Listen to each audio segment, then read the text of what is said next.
crossing nearly 10,000 kilometers of open ocean.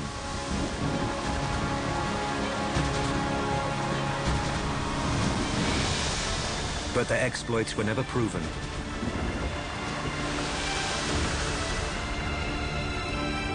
Until now. A chance discovery in the treacherous waters off Indonesia reveals a seabed covered in gold, silver, and ceramics. It may prove the existence of a global seafaring culture centuries before we imagined possible.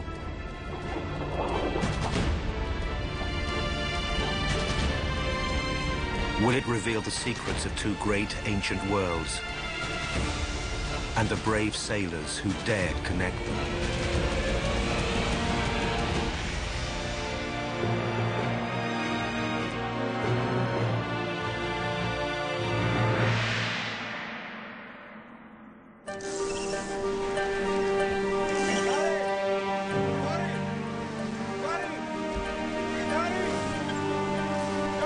Over 1,100 years ago, an international crew of men set sail on a perilous journey.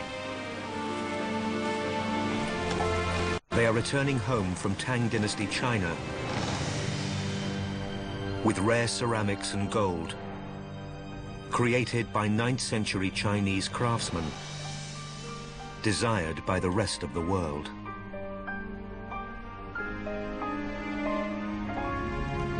For centuries, China has traded with the West over land via the Great Silk Road. But near the end of the Tang dynasty, the route has become too dangerous. According to legend, Arab traders take to the seas, creating a maritime silk route. Their ship packed with priceless Chinese items. These men are gambling that this trip will make them rich beyond their wildest dreams. If they survive the cruel seas. They traveled safely from the Middle East, all the way to China. But on their return voyage, they make a fateful decision. Here, off the coast of Indonesia, the reef-filled waters are so deadly that ancient sailors called the area the Treacherous Bay. For reasons we may never know, the captain chooses this route. The gamble fails.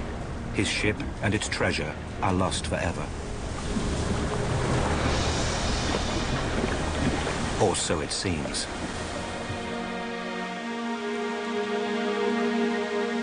Belitung Island, Indonesia, some 1,100 years later.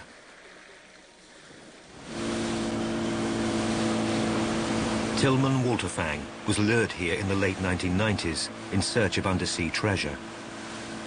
An engineer by trade in his native Germany, Walterfang maintains a lifelong passion for ancient art.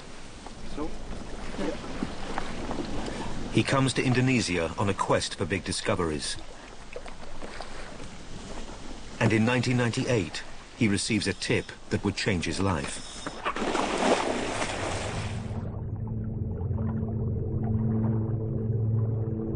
Local fishermen find a mound of ceramics on the seabed.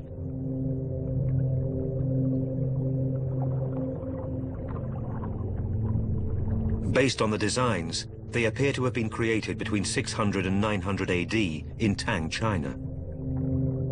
If so, the find is incredibly valuable.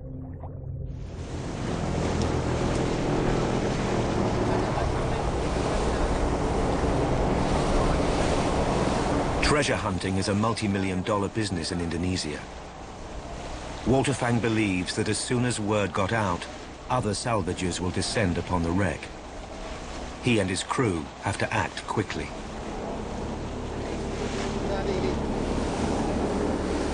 The area Walterfang secures is here, Batu Hitam, or the Black Rock, a notorious reef.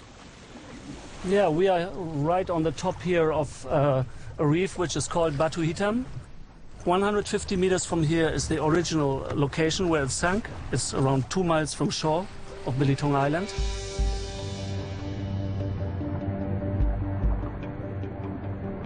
On his first dive, Walter Fang descends 17 meters.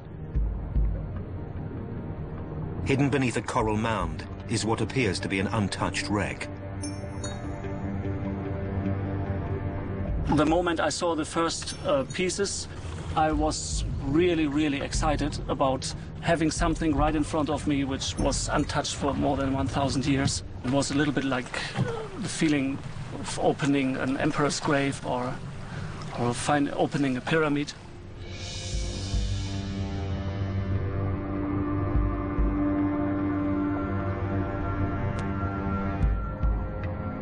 Walter Fang hires Mike Flecker, an Australian maritime archaeologist, to manage the excavation. The whole vessel was buried. It had 1,100 years of sediment accumulated over the top of that. It had various things like some iron creates big coral growths and that concretes together. So there's a massive amount of material burying the wreck.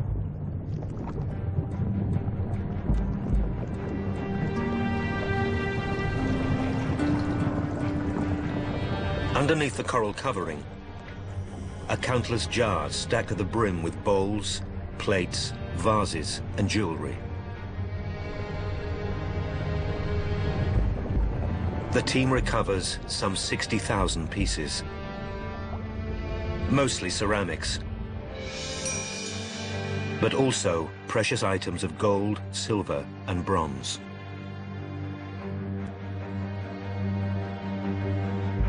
It's about 22 metres you're looking at for the length of this vessel. Very beamy, probably 7-8 metres wide. But we've recovered this huge number of jars on this one very small ship. I still can't fully comprehend the volume of this cargo fitting on such a small vessel. Walter Fang and Flecker believe they have made a remarkable find. There's nothing written, there's no archaeological reports. Nobody's aware, nobody within the archaeological community at least, is aware of any shipwreck of this type of any era in the world, essentially. Ancient records tell of Arab and Persian fleets that traversed Asian seas, but no such boat from the time has ever been found. Most wrecks would have disintegrated after a few hundred years. This one was covered by a layer of sand that prevented worms from attacking the wood.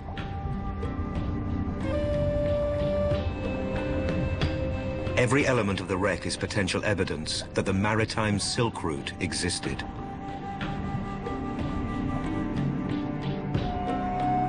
A bronze mirror bears a compelling clue, with the inscription, "Smelted 100 times in the city of Yangzhou on the Yangtze River in December 758.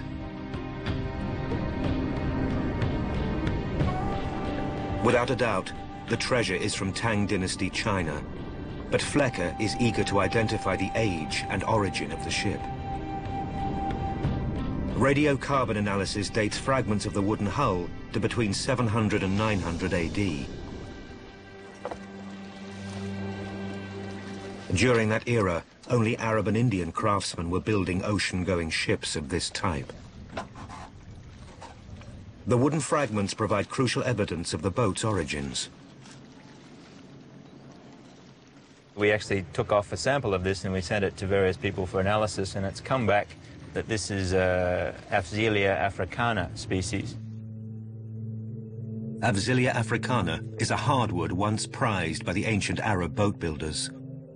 The wood is found here, across Africa from Senegal to Uganda.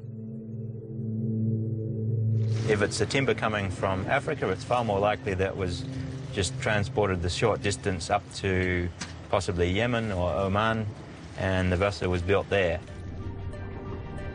The hull's position on the seabed also allows Flecker and the others to determine the ship's shape. The layout of the ship's frame is clear evidence that it is a traditional Arab dhow. Some 20 meters long, with 2 masts about as tall. Its hold is packed with cargo. The crew lives and works in whatever space is left on deck. It's an absolute benchmark. There's nothing been found older.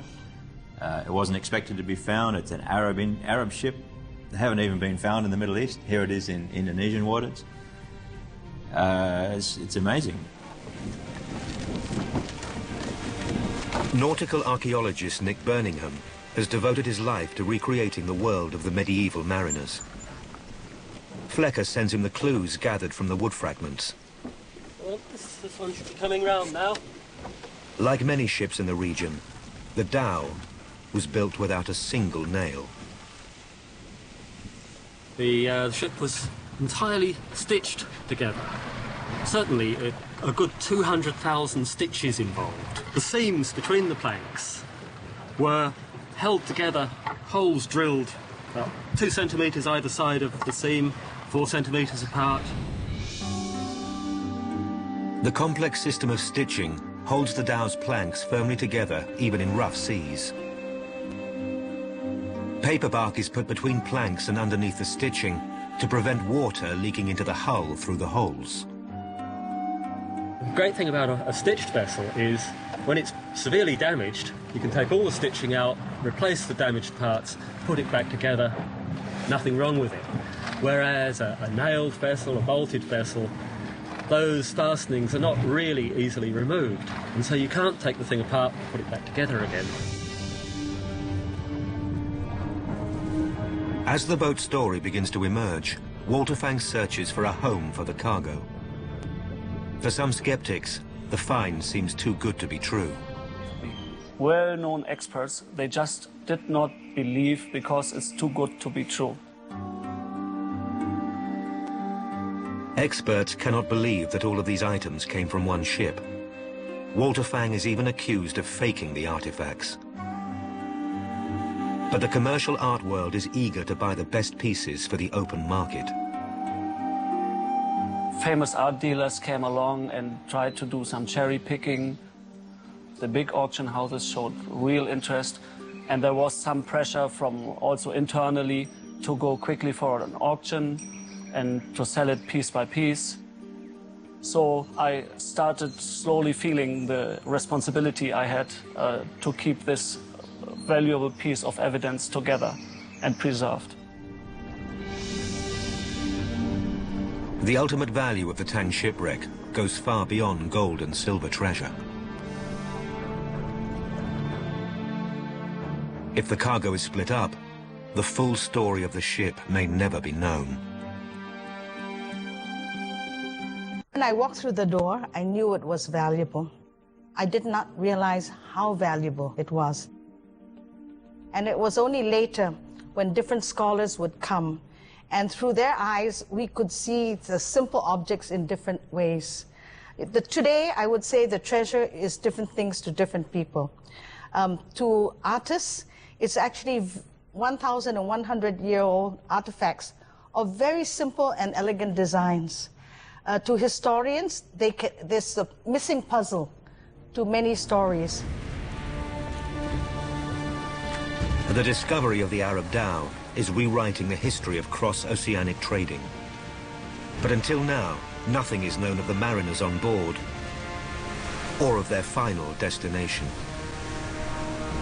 Who sailed this treasure-laden ship nearly 10,000 kilometers across the world? The most ambitious underwater Goods for vast wealth.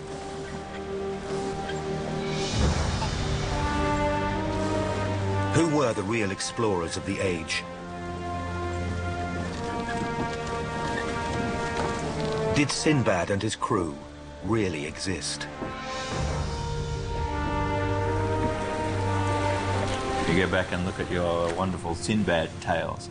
That's a case of a captain merchant combined. He was lorded over everything that happened on board that vessel. You'd have to be incredibly adventurous. You'd have to be a huge risk taker. The fellow that's investing all his funds in a voyage like this, but the returns obviously would have been immense. The captain is most likely a merchant from Arabia or Persia.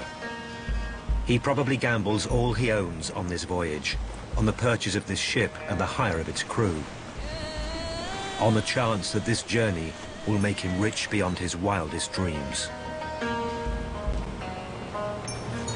The captain recruits his crew from all along his route. It's very likely that trading in Southeast Asia, they would take on Indonesian mariners, Malays, Thais, could be from anywhere, Chinese perhaps, although Chinese don't seem to have been terribly keen on going to sea. Besides the captain, the single most important man on board is the navigator. The crew relies on him to deliver them to China.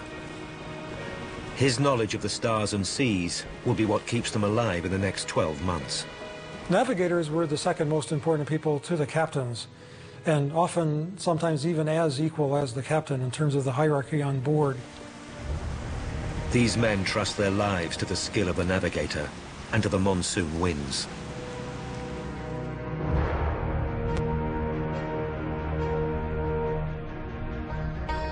According to the Sinbad legend, their journey may have begun in the Persian Gulf in September or October. The northeast monsoons take the dhow first across the Arabian Sea down to South India. Then down to Indonesia and through the Malacca Strait. Finally, if the dhow survives the hidden reefs of Indonesia and the storms of the South China Sea, it will reach the east coast of China.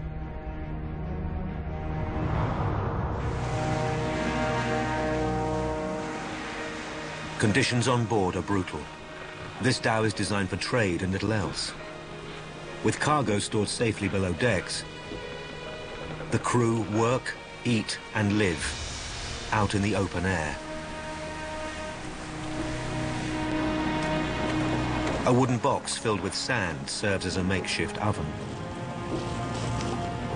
Their diet is dried fish, fresh if lucky, rice bought along the way, and water they have hoarded for the long journey across the open ocean. It's possible that the limited space doesn't allow for difference in rank. Captain and crew eat together.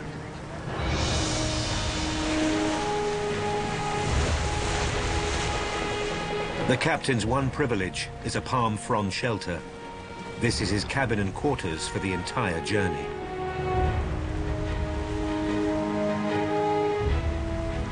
Most of the crew would have been just sleeping forward, sleeping on the deck. There would have been no hold inside to sleep in. It would have been all at deck level. So there would have been your key component and then essentially your rabble, your fellows that are just the muscles handling the sail.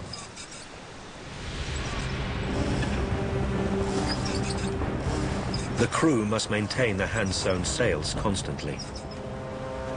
Their fastenings are crude and tear easily in high wind. Better to lose a sail than for a storm to rip off the mast.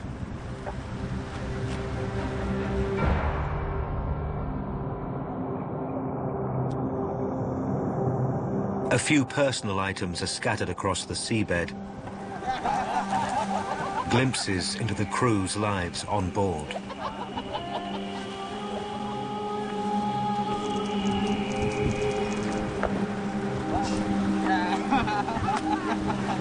A small bone die, perhaps used by men to gamble, playing games to pass the long hours at sea.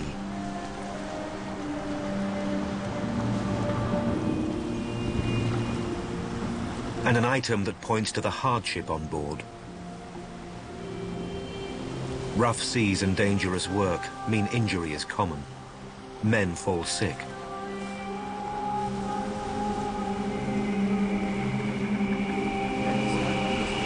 The navigator burns aromatic resin to cure the injured.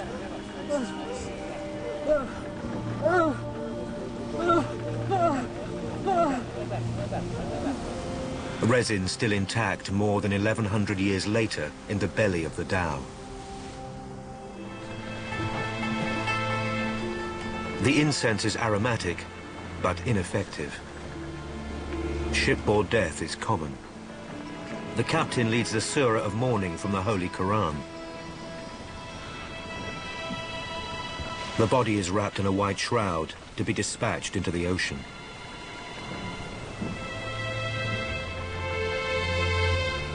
When men die along the way, the captain must find new recruits at foreign ports.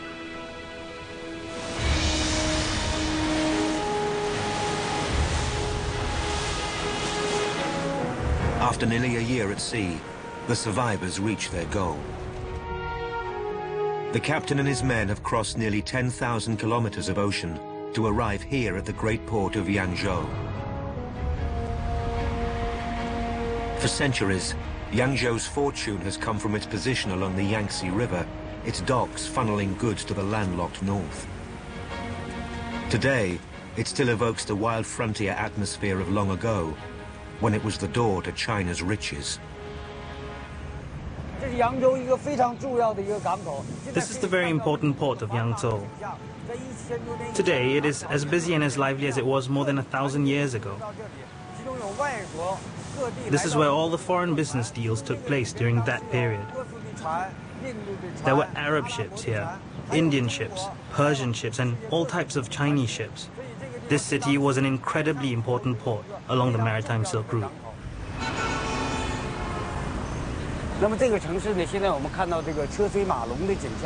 The heavy traffic we see here is representative of a scene over 1,000 years ago. We can even compare Yangzhou to cities like America's Las Vegas and New York City. This city was famous not just for trade, but also for entertainment. Yangzhou sells anything the rest of the world desires. 9th century China is becoming rich from its exports. But some Tang officials are suspicious of foreigners. They fear dangerous new ideas. Yangzhou city is restricted territory for foreign sailors. The Tang officials act as the middlemen. All deals must go through them. The captain is sequestered in the city. He can't move freely in Yangzhou. The Chinese had a great distaste at this time for foreign customs, but the more foreigners who came to China to swear loyalty to the emperor, the more this reinforced the idea that the emperor was truly the son of heaven.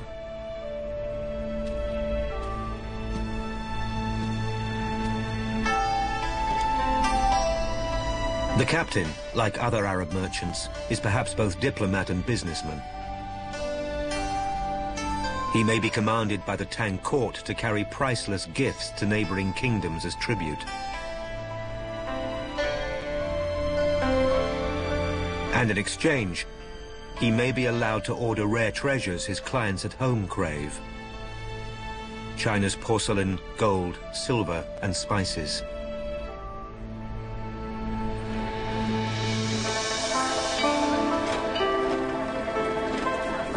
The 9th century Western world hungers for the natural bounty of the East.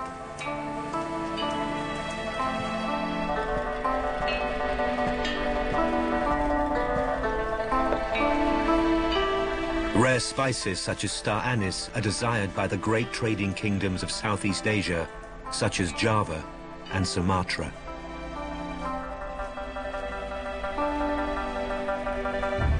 Interesting, then, when we're diving on the seabed, there was a couple of areas we were actually excavating through a sea of star anise.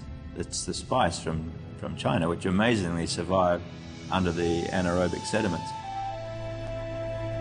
The captain may sell Chinese spices to Southeast Asia, Asian goods to India, and whatever he can buy along the way to the Middle East. If he stops at every port, he will return home with many riches and stories to tell of his adventures in foreign lands.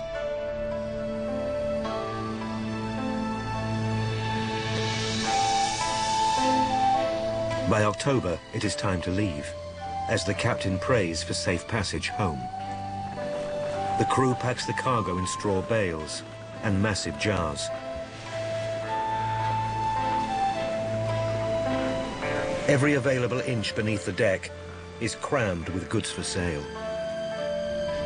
The captain can only hope that the winds will bring him and his men back to the distant Middle East, alive.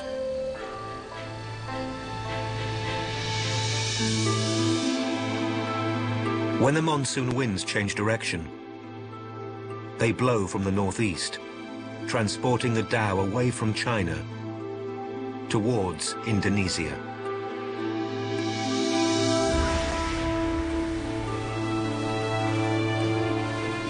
As on the initial trip, the captain and crew are entirely dependent upon the skills of their navigator. He has a crucial job with few tools at his disposal. In those long ago days, there are no magnetic compasses or reliable charts. He must keep the ship's course by visible landmarks and the stars. They took samples of mud even at various places. They would look at the mud, they would look at the kinds of birds and sea animals that they caught. They used many different sources of information. So navigation by just the stars is one of the major approaches that they used, but they had lots of other little tricks too. At sea, the navigator has one secret prized by Arab sailors. At night, he measures latitude with a kamal. The kamal is held up against the horizon. It is a rectangle of wood attached to a piece of string used to measure alignment with the North Star.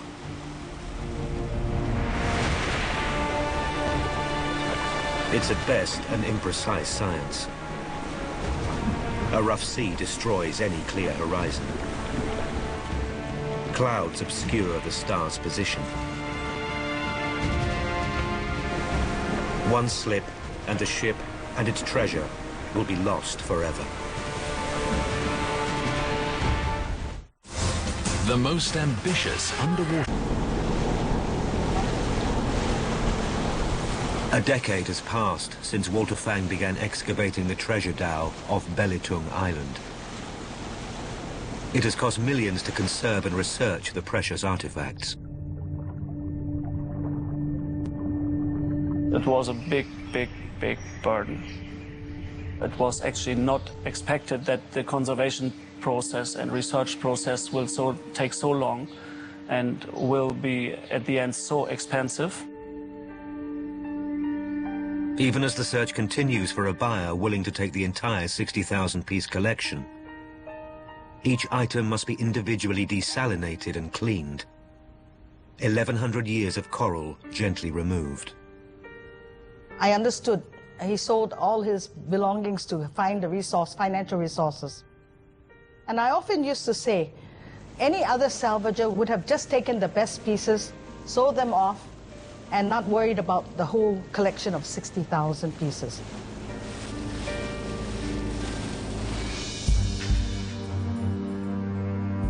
Finally, Walter Fang finds the buyer he wants. The government of Singapore promises to buy the entire collection. The price, a reported 32 million US dollars. It is a record sale price in the world of Asian art. The ship's treasures will now be studied as a single collection, eventually to be exhibited for all to see, as it once was, a unique treasure dhow. More than 1,100 years after it disappeared, the treasure now lies here, in high security storage in Singapore. Well, if you look at these two rows, there are 1,600 of such ewers, and that represents only a very small fraction of the kind of wares that's found on board the Belitung wreck. In fact, there are 60,000 pieces of ceramics found on board the ship. And what you're seeing right now is 2 rows, but there are another 27 rows of such ceramics. It's highly unlikely that this was a normal trading voyage of the 9th century. This is probably a unique cargo. There probably wasn't 60,000 Chinese bowls every year. This may have been a once in 20 years kind of a voyage, if that. So this cargo is probably quite unique. There could not have been very many of these.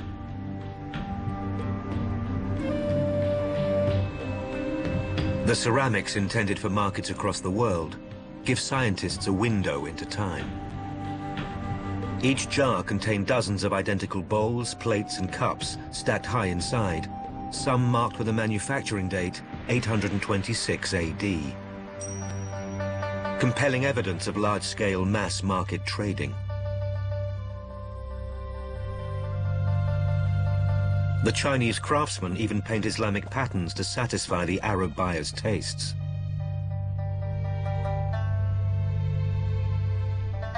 Three pristine plates are covered in Mesopotamian designs, painted with a cobalt pigment from Iran. Historians had thought the Chinese began making such plates in the 14th century. But this dhow shows us that China was already offering them to the world 500 years earlier.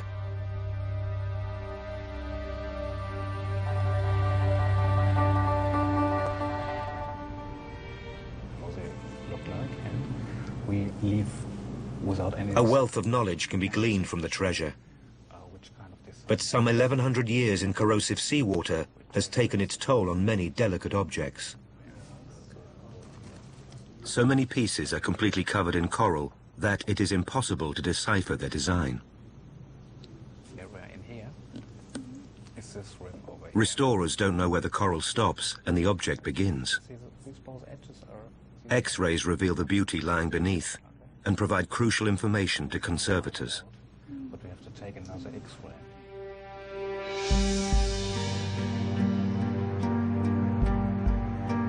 The X-ray help you very much. You see, if you take a look to this object, you don't know where the corrosion is more or less. You can't see it. So if you take an X-ray, you know exactly what you are looking for to find the original surface.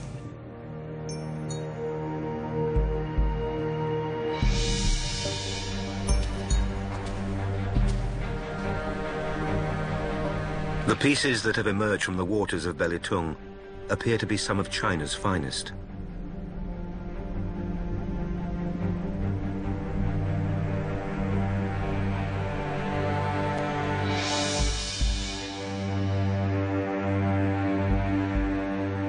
A snake-headed ewer made of white china, 1 meter tall.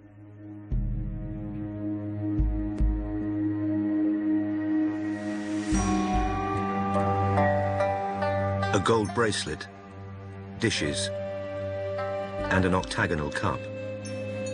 A silver flask marked with pairs of birds, perhaps signifying love. Was this a wedding gift?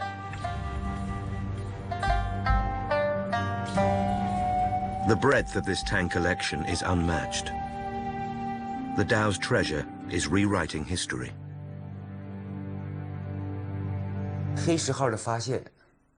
The discovery of the Tang treasure boat is both a mystery and a dream.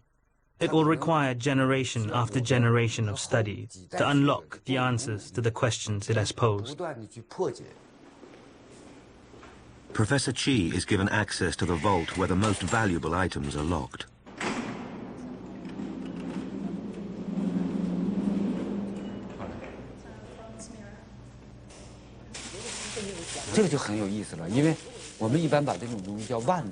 This is very interesting. Why has this swastika symbol been carved on the plate? This symbol was not popular during this period. So this is very puzzling to me. Furthermore, there are similar designs to this on the porcelain and pottery. So this has triggered new academic ideas. So here's an assumption. Were these artifacts made for trading abroad? Did a foreigner order these items to be manufactured in China? Is the golden plate an order from an Arabian merchant or a Javanese king? Or was it a gift from the Tang emperor himself to another ruler?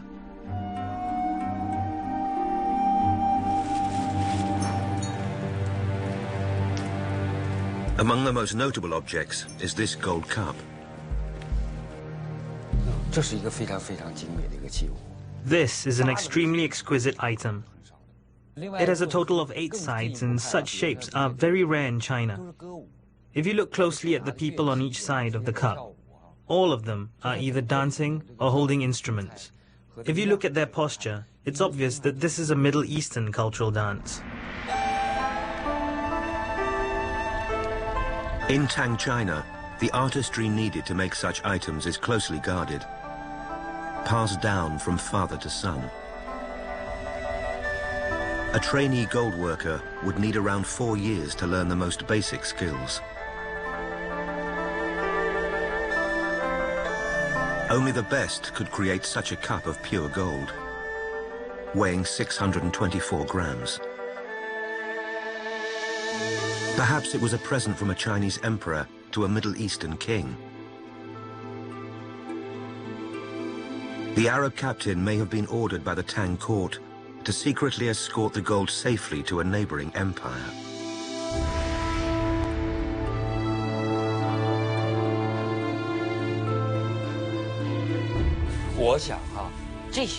I don't believe that common traders or sailors could have brought these gold artifacts on board. It might have been the captain, but not a common businessman, because all these items are too precious. They are too expensive. China restricts export of its precious gold reserves. We may never know why the ship was carrying countless treasures. Could it be illegal trading? Perhaps the captain is bribed by a rich merchant to smuggle it out. Someone who will pay anything to flaunt the rarest of Chinese treasures.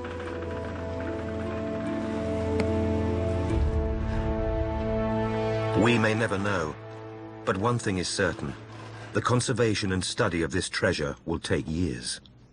I hear from the experts who come through our door, and they come from all over the world asking to see the treasure. From their eyes, we realize that this is really a very valuable treasure. And I once said to someone in Singapore, I said, this is going to take all of my life to study. And they turned to me with the most serious look and said, it's going to take a few lifetimes to get it studied properly, a few generations.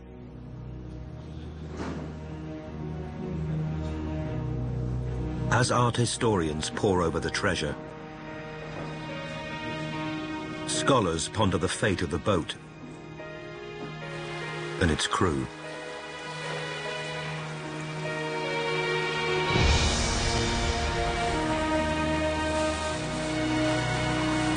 By mid-October, the treasure-laden dhow should be sailing to the Middle East from China.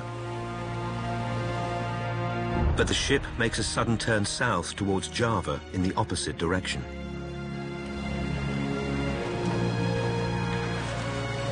The experts are divided on why the captain makes this fateful decision. Now, where it was heading to, that's a dilemma. It's in Belitung Island, well off the normal trade route down through the Malacca Straits and back across past India to the Middle East. Perhaps they are forced to wait for favorable winds to carry them home. Or perhaps they are forced to stop and wait for better weather. Nick Birmingham thinks it's possible the captain had little choice. Some years, more than others, that monsoon comes down pretty hard. Black clouds, and it rains almost consistently. And so for days on end, you've got very poor visibility. And not a destructively strong wind, but too much wind to sort of have much option about where you go. You're not going to try and tack against it. You've pretty much got to go with it. That might have been the situation that pushed them down onto Belitung. Not entirely sure of where they were. Or possibly fairly sure and terribly worried. Perhaps Belitung was the closest toll point where the captain had to stop and pay local taxes. Or the men have been at sea for 1 month by the time they reach the island. Are they low on food and fresh water? They were only 1 mile from shore. They may have been fishing. We found fishing net weights and sinkers and things like that. They may have been replenishing some of their food stock. Whatever their reason for being in the area, the crew has chosen a dangerous location to rest.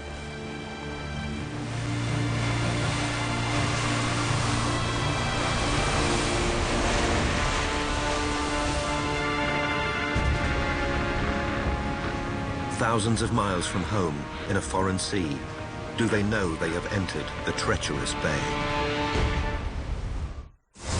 The most ambitious underwater construction ever undertaken. The greatest archaeological discovery of modern times. What do they have in common? They are both just kilometers from the world's most active earthquake zone. Could lessons from the past prevent history from repeating itself? Constantinople Rescue on National Geographic Channel.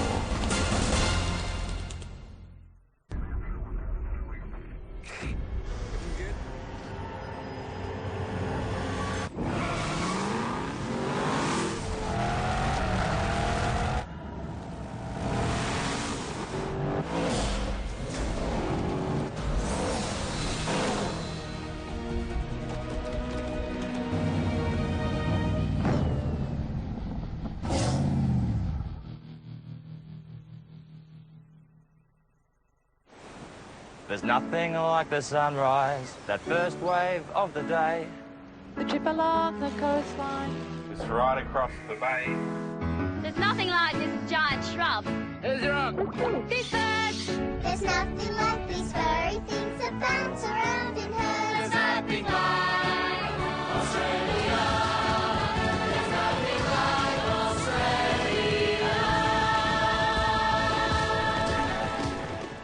Need the topping already there, and it's so easy to make. I've been into Indonesian waters. That's highly unlikely that the skipper or the navigator or both had been travelling throughout the South China Sea, which is very treacherous and relies heavily on local knowledge, the location of all the reefs. It's one thing to say where you want to go and know where you are. It's another thing to know what you're running over.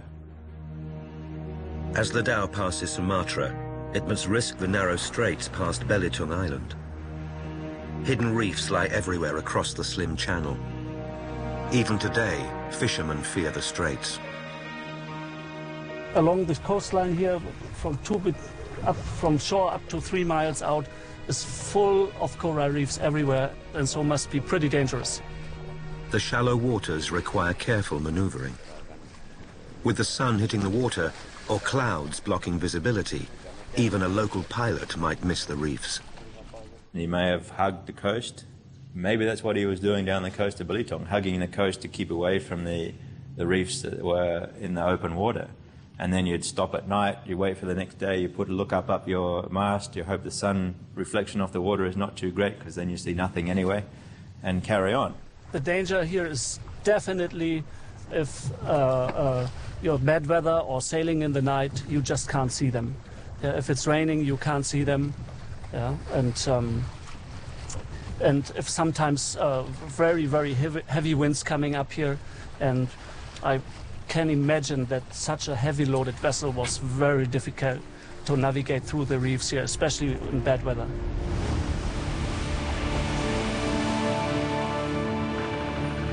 They sail close to the shore, perhaps 3 kilometers off land, to prevent being blown into the shallows. But what the dhow's crew does not know is of another danger, unpredictable and deadly. Was it a sudden storm, so furious and fast, there is no time to escape? You get these storms further north off Sumatra, they actually call them Sumatras, and they come out of the blue, and they can last for maybe 1 hour, maybe 1.5 hours, but they get straight away up to 40 knots. Sometimes you smell it coming. You can actually, smells like damp earth. You don't even have time to take your sails down, and they could just be capsized. They crossed the reef that was just deep enough for them to get across, but they bounced. The keel, the bottom of each trough of the wave, crashed onto that reef, almost tearing the bottom out of the ship. She keeps going, she's under sail, but rapidly settling into the water.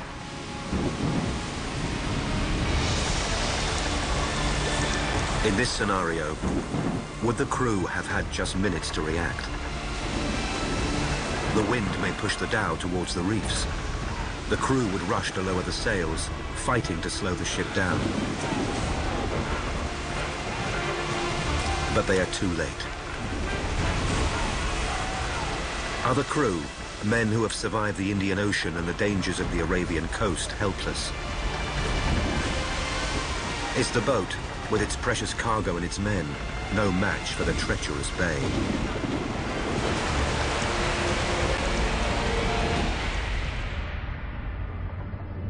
The dhow does not even have time to break up. It comes to rest as a whole, 17 meters below the surface. No human remains have survived the millennia under the seas. It's possible that a few men may have fought their way to shore. Their ship, lost to the ages, its secrets hidden to the world by the waters of Belitung for more than 1,000 years to come. It's almost indescribable, the feat that this vessel has achieved, and the fact that we've now found the archaeological evidence. It's not just a text which you can interpret in many ways. It's there on the seabed, full of this stuff. There's no doubt about it.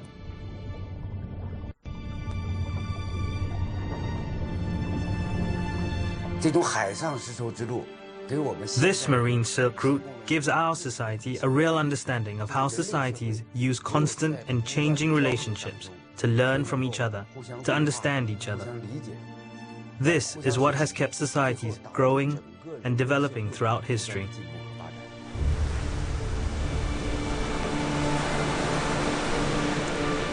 This incredible voyage might have been one of the last of its kind.